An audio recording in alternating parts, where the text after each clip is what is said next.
Welcome back to another episode of the Grow RDH podcast. I'm really excited. Tonight we are going to get to interview an Enneagram 6. So Ali is with us tonight. Thank you so much, Ali. I really appreciate your time and your insights. Ali is a friend of Kaylin, who's been a guest on the podcast, and they work together. And Kaylin is going to be featured as our Enneagram 8, so that'll be exciting. So Ali, do you want to just tell us a little bit about yourself? Yeah, so I have been a hygienist for, I think this is year 9. I went to the University of Minnesota. So Kaylin and I didn't know each other from there, but we obviously got to know each other working together. I'm from Beersford. So actually the clinic director at USD, fun fact, she started at University of Minnesota. So I actually was one of her first students there. So it's just funny how it kind of all comes together, small world. But yeah, I'm trying to think anything else about me. Yeah, no, we're just so happy you're on tonight, and we're going to get to know you probably in depth here as we go into the Enneagram. So the Enneagram is just something I really love to do with the students. It's really good for professional development, just kind of learning your strengths and weaknesses in a safe way. And so you are an Enneagram 6. So I'm just going to give a little bit of an intro into what an Enneagram 6 is like, some characteristics, and then we'll dive into some questions. Yes.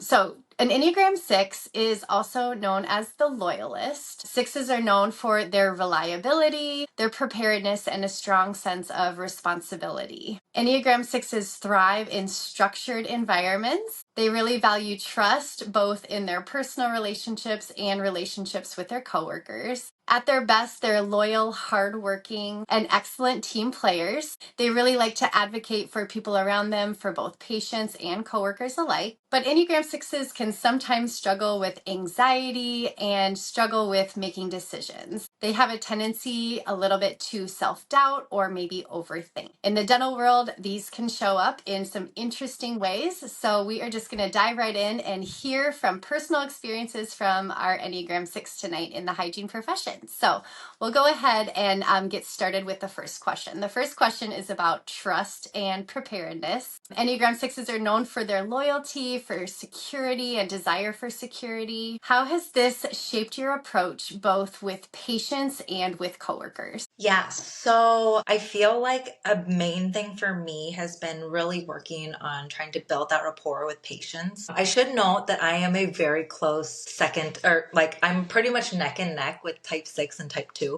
I feel like they go hand in hand because obviously type 2, you're wanting to be, loved and wanted.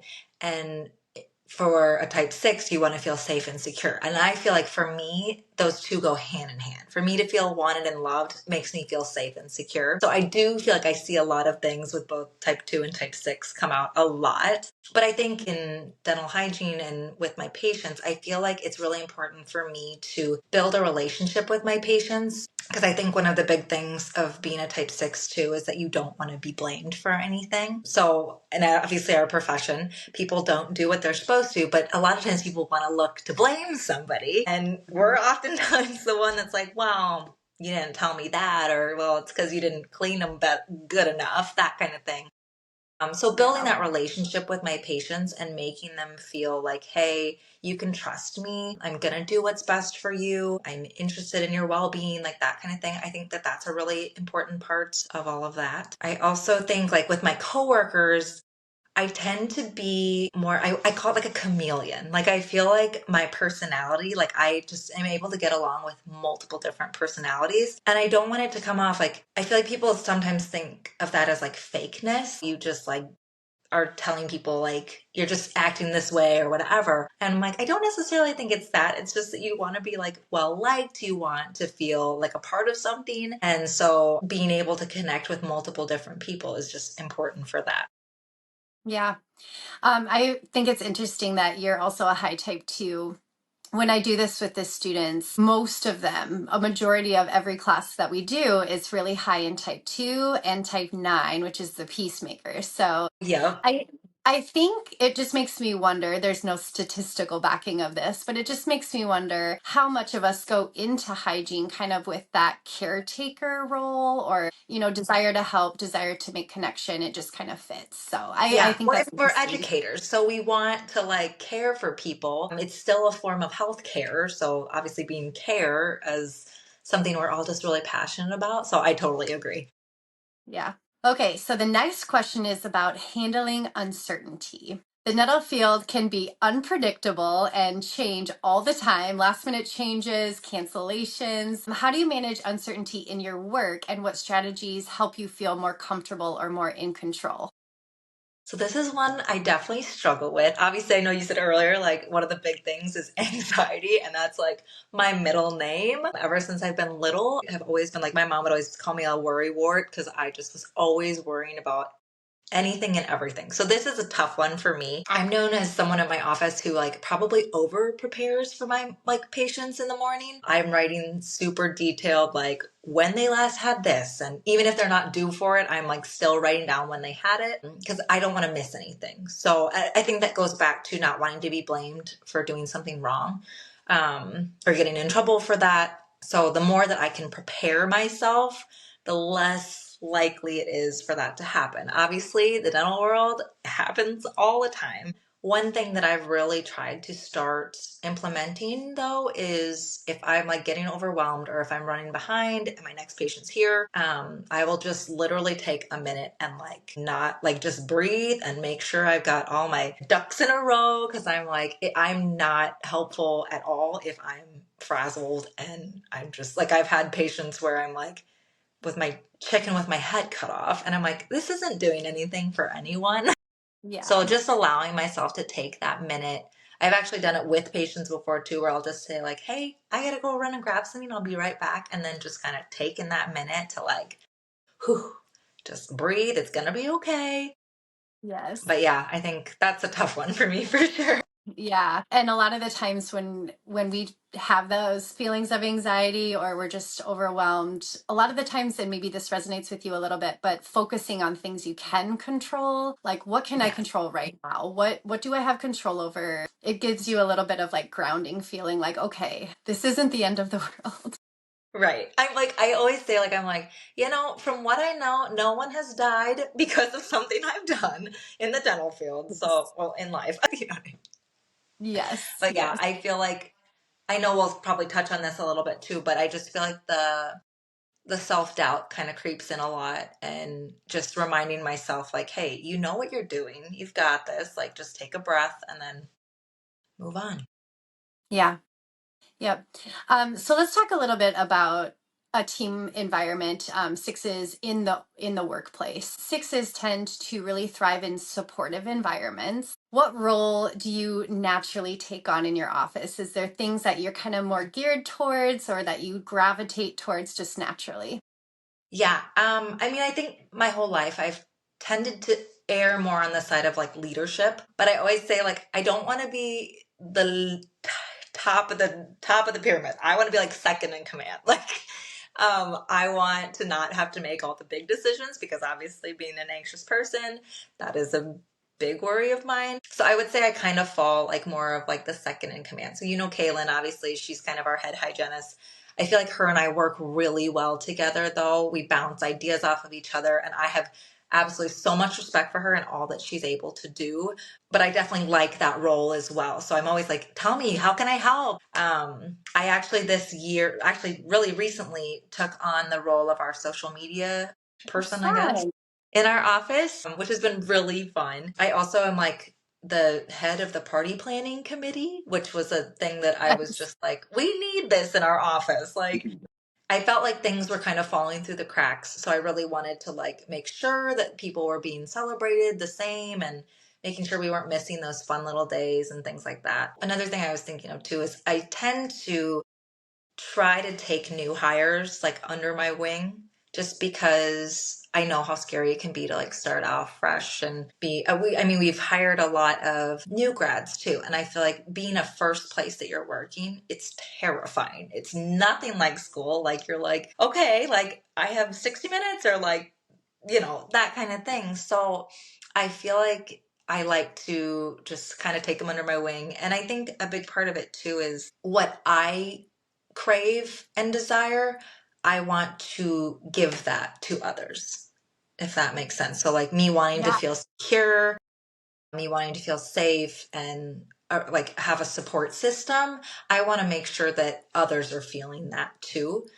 So with the party planning committee, I feel like I'm the person in my office that's like, okay, we're having Taco Tuesday, getting everybody excited. But I do feel like there's a lot of imposter syndrome that comes with that. Because again, the self doubt and anxiety, you're just always feeling like, oh my gosh, I don't think I know what I'm doing. Or do people like this? Or people like, oh, you're so cringy, stuff like that. No. But again, I think it's just giving people what I would want to feel. Yeah. And do you feel like you have sort of built that characteristic from getting that from others? Do you feel like you found, other people in your life, whether personal or workplace, that you feel like you've gotten that from? So now it's almost like you kind of want to give that back. Yeah, yeah. Like there's nothing better than feeling like someone's like, hey, I've got your back. Hey, I'm in your corner. So when you get that, I mean, it's like we all know how good that feels to feel Yeah. understood, to feel like you have a support system. So when I get that, I'm like, oh, well, why wouldn't I want someone else to feel that way? So yeah, I do think that there's a lot of people that pour into my cup that just makes me want to pour into another person's cup. Yeah. And I just, in the whole culture or a community of dental hygiene right now, and even dentistry, I think that's so important because a lot of negative reviews and feedback from hygienists is the culture of dentistry is just becoming very, I hesitate to say toxic, but that's what No. they're seeing. Yeah. And so having an environment where we can foster that and really plug that is just to me so important for work satisfaction. We have to go to work. We got to pay the Yeah. bills. And so when we're there, why not create an environment that's welcoming and supportive versus something that you're just dreading? Oh I my mean, if we gosh. all Yeah. kind of get on this train, it's like let's just support each other. Yeah. I really resonate with that. So thank you. Yeah. Yeah. Next question is confidence in decision making. So this maybe ties in a little bit to the self doubt piece now. So some sixes struggle with self doubt and seek reassurance before making decisions. Do you find this true for yourself in clinical practice? And if so, how have you worked to sort of build some trust or confidence in your skills, kind of beating that imposter syndrome down? Yeah. Oh my gosh. So yeah, like yes and no. I think I've gotten a lot better about it, but there are definitely still times where I'm like, oh, is this the right call? Should I be doing this? I think my biggest thing has kind of been fake it till you make it. But that's honestly been my whole life. It's just like, you know what? Nobody knows that I'm not doing what like I maybe should be or making the right call. I think the confidence that I'm able to kind of like display. 'Cause I will say, I feel like I'm pretty good at like making people think that I know what I'm talking about. Even in my head when I'm like, ooh, I don't know if that sounds right. I think that's a big thing. And just repetition too. I mean, obviously, when I started out my first year, like I was like, what's calculus? What's all, like, what do I do? And now I feel like I'm just so much more confident. I think that there are things that I would have maybe diagnosed as SRP before, and I'm like, hey, why don't we try D4346?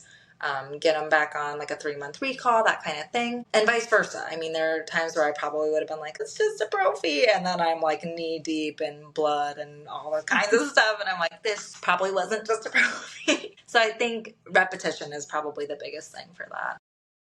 Yeah, there's so much to say for that. When we even talk about, with the students, we talk about the pillar of evidence based practice. I think we sometimes forget that one of those pillars is our own clinical expertise, what we've seen work. You know, when you get into a local community, those patients are so unique, and you Mhm. learn what's going to work for them in terms of education, what's going to work for them in terms of patient acceptance or treatment acceptance. And like you said, repetition, the more you learn your community, the more you learn your patient base, Mhm. that clinical expertise piece and the evidence-based practice triangle to me is so much based on that. And I just think we forget that sometimes. We are becoming experts. Every single patient, we're gaining more knowledge, and yeah, just learning to stand on that confidence of like, I've been through this now, Yeah. and I can do this. Yeah. So Yeah, I would thank you. I definitely love say like it started way more as like faking it till you making it, and now I'm kind of like, okay, no, I know this. I've done this before. I've seen the results, and that I think just it comes with clinical practice. It's not something that you can learn, and that's like what you're saying is like we have the evidence that shows us. It's just you have to have the time to collect that for yourself. Yeah. Yep. And the more years under, not even years, the more patience under your belt, the more confidence you can get. Yeah, totally. All right. Next question is about advocacy and working with patients. So, patient education. Sixes tend to be strong advocates for those that they care about. How do you use this trait to educate and support your patients? Yeah, so I think that kind of ties kind of into what we were just talking about because I feel like again building that rapport with patients and knowing your patient base because like I've worked at an office. I worked in Milwaukee, Wisconsin for a little bit. Obviously, I worked in a very wealthy neighborhood that just people were kind of looking for more like the cosmetic stuff and not just like the general dentistry. Like how I spoke to patients, how I offered things was a lot different than how I would maybe do it here in Sioux Falls. So I feel like, being relatable and giving options for things, I think is something that I've learned to do. And just again, having that trust with your patients, like, hey, I'm going to give you these options. I'm going to tell you what I would choose. But at the end of the day, it's your decision. Because I think people like to not feel like you're coming at them and you're not forcing them. Again, it kind of goes back to what I wouldn't want to feel or what I would want to feel. I don't I think was people just like, going to ask that. I don't want to interrupt. I'm sorry. I was no, just you're going to good. ask that though. This isn't a question on the questions I sent you, but it makes me think. You said that you maybe experience some anxiety and stuff. Does that make you approach patients even differently because you're in tune to their anxiety and you're approaching them in the way, like you said, that you wanted to be approached? Is that kind of what you Yeah. experienced? And I think that's kind of where my type 2 kind of comes into play a little bit too, because, and like the chameleon I talk about, because when I feel like I'm a very big energy matcher. So if someone is like terrified, I'm like, hey, I get that. I'm terrified to do everything. Like, let me tell you like how we can make this a little bit more approachable. Let's like, oh, you've got 8 cavities. Yeah, that's really scary, but let's just approach it one at a time. Like if that would make it easier for you, just having that someone feeling like they're on your side, someone feeling like they support you and understand you. I think that that's something I feel like should be added to a type 6 is like you just want to be understood, like you just want to feel that support and understanding, like, hey, I'm not alone in this. So I totally, yes, to answer your question, yes, I feel like I'm able to kind of match that or sense that and then kind of go from there. Yeah, that's so interesting. It's so unique. I'm a type 8. Okay. So I'm just kind of a bulldozer, and I'm just like I think about getting things done, and so I'm envious of that almost, just because sometimes I struggle connecting with some of those emotions. I struggle with empathy a little bit, especially with more of that fear and anxiety emotion. So I'm just like, wish I need to learn that. I need to work on that for myself. But I Well, love and it's that. so funny because I feel like that's what's so great too about like the office that I work at because we have 10, 11, 12 hygienists and we all obviously have different types. So like if I have a patient that I'm like, ooh, they weren't feeling my empathy, like I'm putting them with Kaylin because I know she's just going to be stern because some people need Yeah, that. They want, yeah. tell me how it is, tell me what I'm doing. And then she will do the same thing. She'll be like, this person needs a hand to hold. And I'm like, I got it. Yeah, that's a perfect picture of like just playing on your strengths, right? We Yes. we all have different strengths, and that's why I think the Enneagram is so eye-opening because it can just help you. I understand my weaknesses, and empathy is one of my weaknesses, unfortunately. Not because I don't care about how others feel, just because I struggle with connecting with emotions that I struggle reaching those emotions. Yeah. Well, I always say, I'm like, I think God hit me a little too hard with the empathy stick because I tend to be a little too empathetic. Oh, but that's such a strength though. Yeah, just yeah. Keep on that empathy train. That is a huge strength. So Well, thank you. I love that. So last question, and this is more geared towards just you. talking about work-life balance. So, given your tendency to be responsible, be prepared, do you find it challenging in the fast-paced world of dentistry? You know, you're in the drive mode all day long. Do you find trouble turning that off, shutting work mode off, getting into your relaxation, shutting off the anxiety? How does that look like, kind of your work-life balance or work-life integration? Yeah, so I'm definitely getting better at this. I know we kind of talked earlier about just like the toxic environment that I feel like is starting to kind of circulate. I will say there was a point where I was in a toxic environment. And I think it was more so specifically for me. Like, I don't think necessarily like anyone else or everyone else in that environment would feel that way, but I just felt like there was a lot being asked of me. I used to stress like so much just for meeting an expectation that I just felt like I couldn't attain. We know that dentistry is obviously like ever evolving, ever changing, but I felt like it was to a point where I could not even get close to my goal. It was constantly changing. And I've been in relationships like that too, where it's like, okay, my goalpost just keeps moving. Like I have accomplished one thing and now, just kidding, it's moved back here. Yeah. So I used to have like anxiety attacks on Friday night because I was so anxious to go to work on Monday. And I was questioning if dental hygiene was for me. I was like, nope, I don't think that this is like the career I'm meant for because this is how it is. Dentistry is always changing. But I found just such an amazing office. I mean, I can't say enough about like Great Plains. They just create such a great environment that is like, hey, you know what? It's not the end of the world if something happens. Or, hey, you're not getting this right away. Let's take time and figure it out. Or, like, hey, this isn't working. Let's get rid of it. It's not working. We don't like it. I feel like they're so good at feedback within the team, not just like, hey, we're doing this. End of story. No questions asked, no comments. Whereas I feel like our office, we have monthly meetings where we're checking in, we're going through like lists of things like, hey, is this working? Is it not?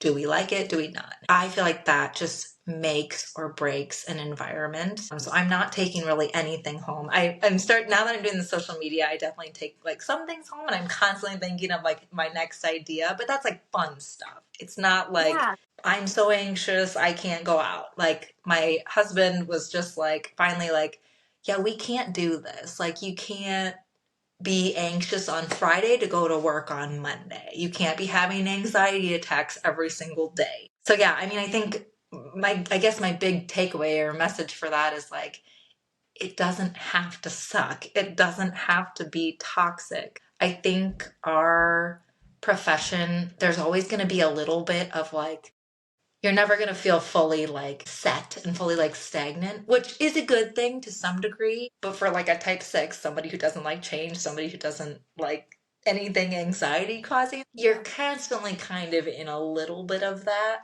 But Yeah. I've just been so blessed to find an office that truly cares for like my well-being and what I'm doing outside of the office too. So I think that's just so important.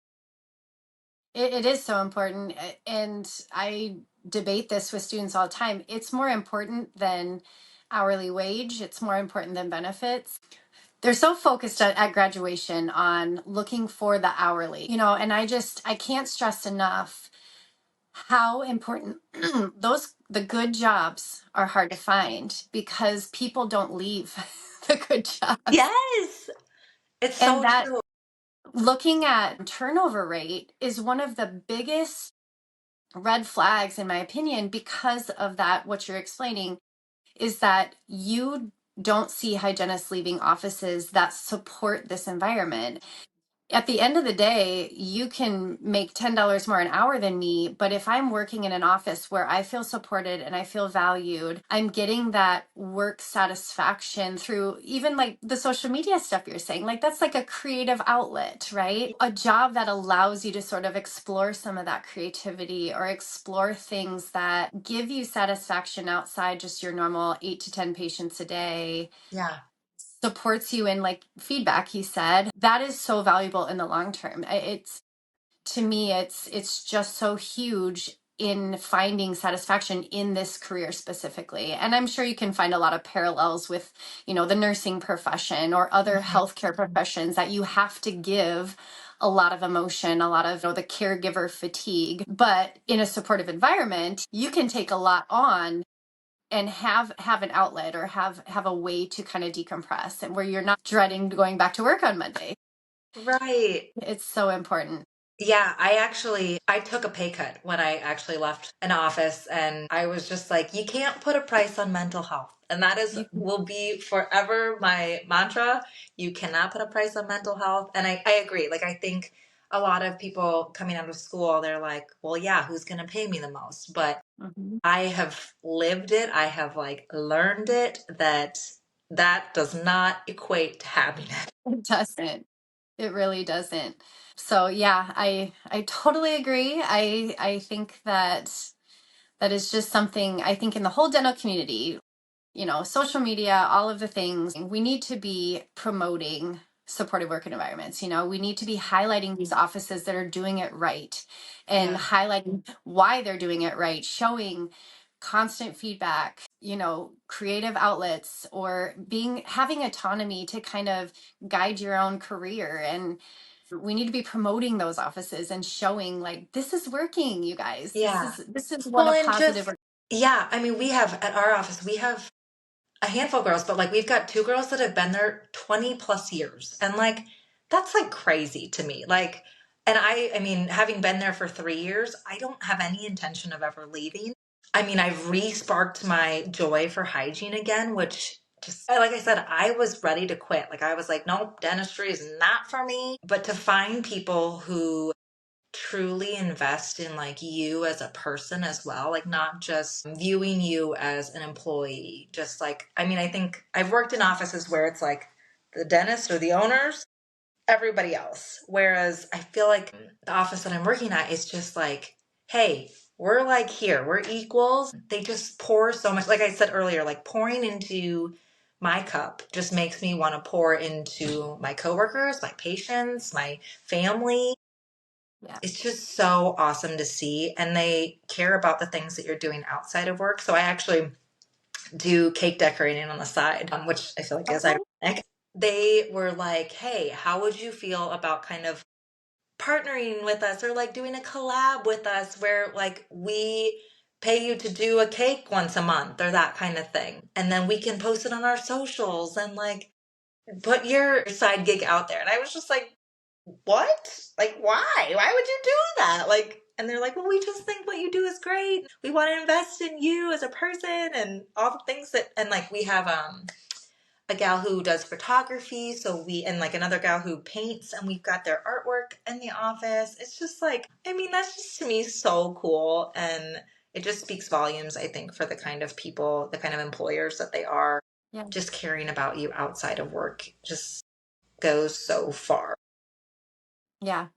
And hopefully everyone listening to this can see the value in that, and looks to sort of promote that in their own office, even if they don't even think it's possible. Even just having that conversation or getting the ball rolling towards a more supportive community Yeah. is at least one step forward. I think it's encouraging. I think it's exciting, and it warms me up just to Yeah.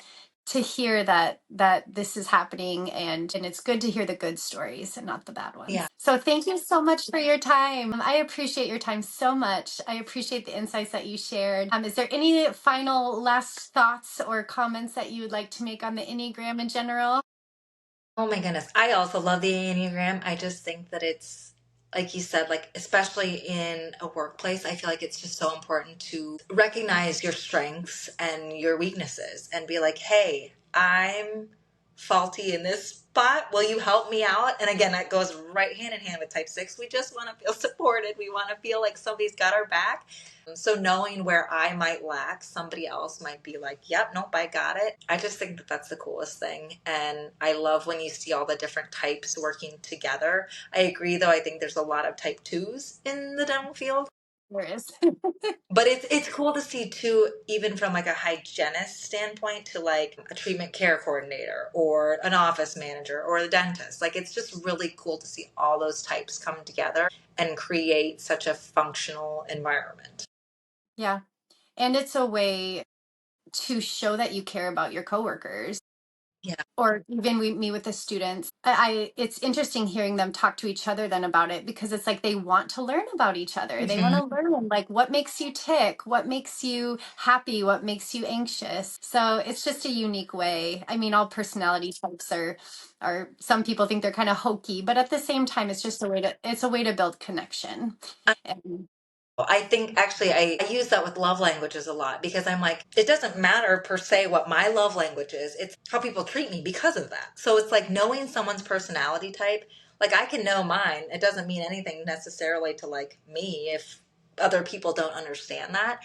So yeah, learning, I think, all of the other ones. Like I might not know like what a type 3 is, but it's like that's so important to know that because then you'll know, okay, how can I show you support? How can I like take that burden from you? It's just, I think that that's like the biggest thing is it's just so important to learn all of them so that you better understand people. yeah. Yeah, it's a huge step towards making good relationships in your personal life, work life, everything. So awesome. Thank you so much. I appreciate it. For everyone listening, thank you for sticking around. We will be back on Friday with another episode. We'll be talking to an Enneagram 7. If you have any questions or comments, definitely put them down in the chat. Make sure to like, share, subscribe if you enjoy this content, and we will see you on the next one.